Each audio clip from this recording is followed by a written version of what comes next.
സൂര്യൻ അസ്തമിക്കാറാകുമ്പോൾ വവ്വാലുകളുടെ കൂട്ടക്കരച്ചിലുയരും. പിന്നെ ആകാശക്കാഴ്ച മറയ്ക്കും വിധം പതിനായിരക്കണക്കിന് വവ്വാലുകൾ തലങ്ങും വിലങ്ങും പറക്കും. ഹൊറർ സിനിമയുടെ പശ്ചാത്തലമുണ്ടെങ്കിലും ഈ ദൃശ്യം കാണാൻ നൂറുകണക്കിന് വിനോദസഞ്ചാരികളാണ് ഒക്ടോബറിന്റെ തുടക്കം മുതൽ ആഫ്രിക്കൻ രാജ്യമായ സാംബിയയിലെത്തുന്നത്. ലോകത്തെ ഏറ്റവും വലിയ സസ്തനി ദേശാടനത്തെക്കുറിച്ചാണ് അടുത്ത വാർത്ത.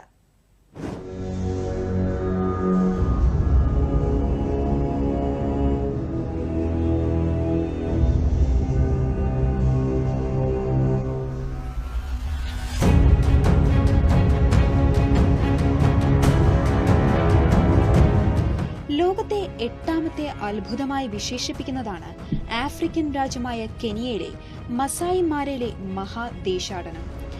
ഭക്ഷണവും വെള്ളവും തേടി പതിനായിരക്കണക്കിന് മൃഗങ്ങൾ മസായി മാരയിലേക്ക് പലായനം ചെയ്യുന്നതാണ് മൃഗങ്ങളുടെ മഹാദേശാടനം അഥവാ